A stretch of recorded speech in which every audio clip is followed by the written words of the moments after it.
अफाइन and Euclidean geometry कल हमने पढ़ा था इसके बारे में और आज हम डिटेल से इसके बारे में डिस्कस करेंगे। लेक्चर पहला है लेक्चर नंबर 1। इसमें हम सबसे पहले अफाइन एंड यूक्लिडियन ज्योमेट्री जो हमारी बुक है वो हम देखेंगे। अफाइन का मतलब क्या है, यूक्लिडियन का मतलब क्या है और ज्योमेट्री का मतलब क्या है। तो सबसे पहले हम अफाइन जैसे मैंने आपको पहले भी बताया था कि ये प्रिजर्विंग ट्रांसफॉर्मेशन है।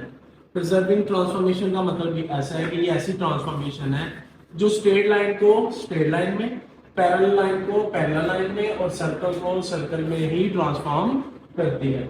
और उसके बाद यूक्लिडियन जो था वो एक ग्रीक मैथमेटिशियन था। इसको हम फाउंडर या फादर ऑफ ज्योमेट्री भी कहते हैं। जैसे आपको कल बताया जितनी भी मतलब ज्योमेट्रिकल शेप्स हैं वो सारी की सारी यूक्लिडियन, तो ज्योमेट्री जो है इसी ने ही फाउंड की थी। ये ग्रीक मैथमेटिशियन है ज्योमेट्री। तो ज्योमेट्री के एक्चुअली 2 वर्ड से मिलकर बना है, जियो और मेट्रोन। जियो का मतलब है अर्थ और मेट्रोन का मतलब है कि मेजर।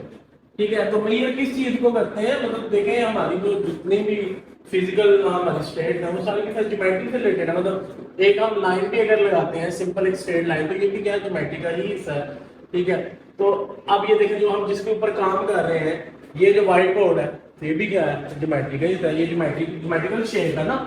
ये कौन सी शेप है मतलब ये रेक्टेंगल है। अच्छा, ये सारी क्या है, ज्योमेट्री है। अब ज्योमेट्री जो इस बुक में हमने पढ़ना है, और उस बुक में जो हमें सबसे ज्यादा चीजें डिस्कस करनी है वो उनको आज हम उनकी डेफिनेशन हम सबसे पहले पढ़ते हैं। ये जो सारी की सारी डेफिनेशन है इन्होंने हमारे एंड तक हमारे साथ चल रहे हैं। सबसे पहले हम देखते हैं पॉइंट। अच्छा, पॉइंट क्या चीज है? Point is a figure which has no length and no breadth. ये ऐसी एक फिगर होती है जिसकी ना कोई लंबाई होती है ना ही कोई चौड़ाई। No length and no figure. It has a sharp dot. Sharp dot, ये शार्प डॉट है। ठीक है, ये शार्प है, शार्प डॉट। ठीक है, विद नो डायरेक्शन। अब देखिए ये पॉइंट लगाया, इसकी क्या डायरेक्शन है? इसकी कोई डायरेक्शन नहीं है। ठीक है, अब and denoted by capital letter. अब आप जब कहीं पे भी डॉट लगाएं, सपोज आप हम एक पॉइंट लेते हैं, यहाँ पे एक पॉइंट लिया, तो हम इस पॉइंट को हमेशा जो डिनोट करते हैं वो कैपिटल लेटर से करते हैं। तो ये भी आपने चीज याद रखनी है कि जो पॉइंट होता है उसको हम जो डिनोट रिप्रेजेंट करते हैं वो या डिनोट करते हैं वो कैपिटल लेटर से करते हैं। अच्छा, अब प्लेन की बात करते हैं। Plane it is an endless surface which has length and breadth. अब ये एंडलेस सरफेस है। अब देखिए ये इसी की बात कर रहे हैं, जैसे ये मैंने अभी बताया व्हाइट बोर्ड, तो इसकी अब चौड़ाई है तो ये पता नहीं कितनी, अगर हम इसको आगे देखे जाए तो कितनी लंबाई होती जाएगी। इसकी ऊंचाई या चौड़ाई जो है वो भी एंडलेस है। ठीक है, तो अब इसकी अगर बात करें line, a line is a breadthless length, it has no end point. भाई लाइन की कोई भी जो ना जो एंड पॉइंट कोई नहीं होता इसका, लाइन का, ये इसकी निशानी है। तो जो लाइन है उसका कोई भी एंड पॉइंट नहीं है। अब इसकी मिसाल ऐसे लेते हैं कि जैसे आप समंदर के किनारे पे खड़े हो, तो हम समंदर की तरफ देखें तो हमें लगता है कि चलता जा रहा है आगे आसमान तक नजर आता है। कोई भी ये इसकी एक एग्जांपल है, फिजिकल एग्जांपल है ना।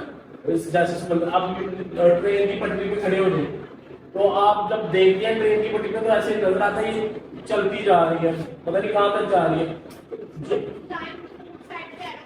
नहीं, लाइन की दोनों साइड पे एरो नहीं होता, ये एंडलेस होती है इसकी। नहीं वो नहीं, वो लाइन सेगमेंट होता है। आगे जैसे ये लाइन सेगमेंट आ गया ना, इट हैज 2 एंड पॉइंट्स। जो लाइन सेगमेंट होता है इसके 2 एंड पॉइंट होते हैं। ठीक है, और इट हैज डेफिनेट लेंथ। अब ये बात नोट करने वाली है कि इसकी डेफिनेट लेंथ है। लाइन सेगमेंट और लाइन में फर्क क्या है? लाइन जो होती है वो इनडेफिनेट लेंथ होती है, पता नहीं कहां तक जा रही है, मगर जो हमारी लाइन सेगमेंट है इसकी डेफिनेट लेंथ होती है। मतलब पता होता है कि यहाँ से लेके यहाँ तक का जो है इसका फासला है, इसका डिस्टेंस है। अब हम बात करते हैं रे की। अब रे जो है इट हैज 1 एंड पॉइंट।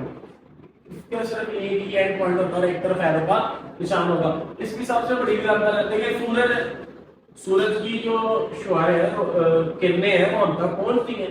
ठीक है, वो कहां से आ रही होती है? हमें पता है कि उसका सिर्फ एक ही एंड पॉइंट है, वो क्या है? सूरज।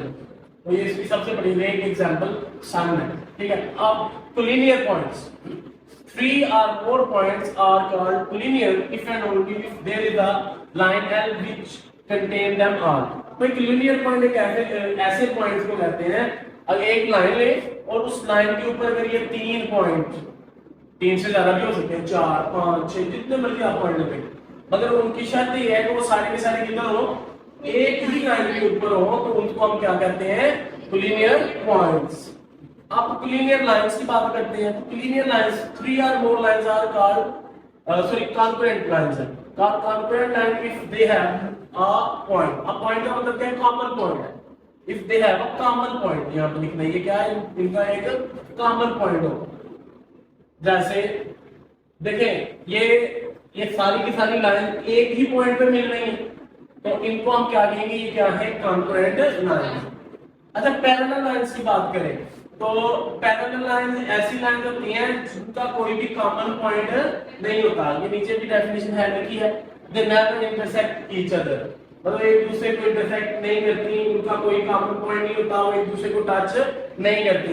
जैसे मिसाल के तौर पर ये दीवार और वो दीवार, ये तो पैरेलल लाइन है ना, ये एक दूसरे को टच नहीं कर रही। जैसे ये मैं 2 लाइंस लगा दूं तो ये दोनों एक दूसरे के पैरेलल है, तो इनका कोई कॉमन पॉइंट है, तो ये टच कर रही है नहीं, तो ये टच नहीं कर रही, तो ऐसी लाइन जो एक दूसरे को टच नहीं करती इनको हम क्या कहते हैं, पैरेलल लाइंस कहते हैं। अच्छा, तो बच्चों ये आज का हमारा जो अफाइन एंड यूटिलिटी ज्योमेट्री का पहला लेक्चर है, जिसमें हमने जो पढ़ा है वो हम दोबारा से देख लेते हैं। पहले तो अफाइन को पढ़ा हमने, अफाइन की डेफिनेशन, यूक्लिड को था, ज्योमेट्री, फिर इसके अंदर जो हमने पूरी बुक में आगे इनको डिस्कस करना है वो वाली चीजें हैं, पॉइंट है, प्लेन है, लाइन सेगमेंट, रे, कोलिनियर पॉइंट और कॉन्क्रीट लाइंस और पैरेलल लाइंस।